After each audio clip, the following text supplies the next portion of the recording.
Hey, what's up guys? I'm Dave Fallon, and this is Ludi Antiqui. Now this is the first episode of the show, so the format might change over time, but it's always going to be about old games. This week I figured I'd review my favorite game of all time, a game that almost killed me, System Shock 2. Look at you, hacker. A pathetic creature of meat and bone, panting and sweating as you run through my corridors. How can you challenge a perfect, immortal machine? Not surprisingly, System Shock 2 is the sequel to the 1994 shooter-adventure game System Shock by Looking Glass Studios. It was developed by Looking Glass Studios and Irrational Games, a startup company founded by 3 former Looking Glass employees, Ken Levine probably the most famous these days, and published in 1999 by Electronic Arts under the Looking Glass Studios label. System Shock 2 starts 42 years after the events of the first game. The Von Braun, Earth's first faster-than-light starship, has been built by the Tri-Optimum Corporation and is set to take off on its maiden voyage. You play a soldier who has joined the UNN's military force, and after basic training choose a branch of the armed forces, either the Marines, a gun specialization, the Navy, a technical specialization, or the OSA, a psionic specialization. This is the first of the role-playing elements that appear in the game and allows you to adapt your character to your playstyle. After making a few more choices, you head off to the UNN Rickenbacker, a smaller military ship piggybacking on the Von Braun, and the game proper begins. Waking suddenly from a healing coma with military-grade cybernetic implants and a bad case of amnesia, you hear the voice of Chief Computer Engineer Dr. Janice Polito in your head, telling you that something has gone terribly wrong with the ship, and that you need to make your way up to meet her on Deck 4. Not surprisingly, things don't go exactly to plan. The ship's AI, Xerxes, has gone rampant, blocking you at every turn. Your former crew members have been turned into apologetic zombies. I'm sorry. And you're beginning to see ghosts. Literature might call them ghosts. I call them self-hypnotic defects in the R-grade unit. Things only go downhill from there.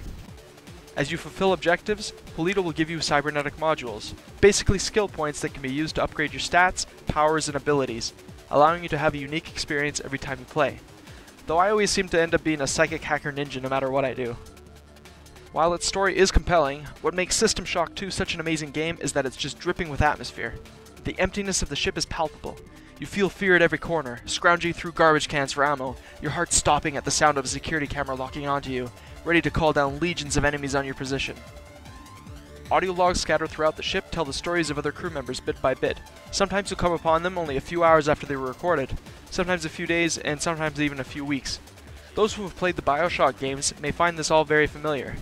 BioShock was developed by Irrational Games under the name 2K Boston as a spiritual successor to the System Shock series, and ended up incorporating many elements from the games, especially from System Shock 2. Even though the graphics were a little dated at release, there have been mods created by the small but strong fan community to help address this issue. The 2 most important ones are the Shock Texture Upgrade project, which greatly increases the resolution of most in-game textures, and Rebirth, which ups the polygon count and texture resolution for most of the enemies, though some interesting liberties have been taken, especially with the cyborg midwives. Yeah. Another mod worth checking out is Straylight's Anomalies, Discrepancies, and Outright Bugs mod, which fixes various bugs, helps to flesh out a few ideas that Irrational didn't have time to implement, and attempts to better balance the game.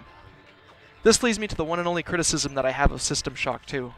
The end development was a little rushed, and as a result, the last few levels are unfortunately less polished than the rest of the game.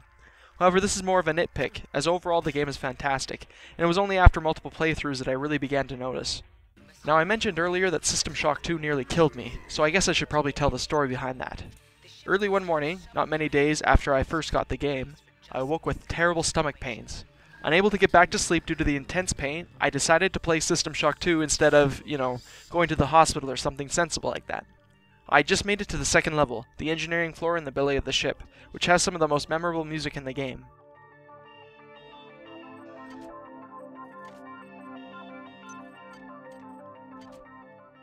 After a few more hours of playing through the pain, I finally smartened up and went to the emergency room. They sliced me open and ripped out my engorged, throbbing appendix just before it burst, so I didn't die, or really have any complications from the surgery. However, anytime I hear the music from the engineering level, I get a weird shiver down my spine and feel a little sick to my stomach. I guess the lesson to be learned here is that your life is more important than video games. But of course that's absolutely ridiculous.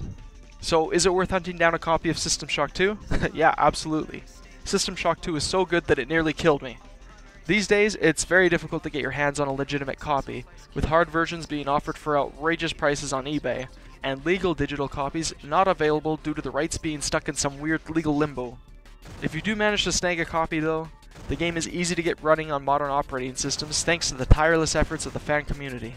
I've put links in the video description to everything you need to get the game running, as well as to the mods that I've mentioned, and to instructions on using them. Check it out, you won't regret it.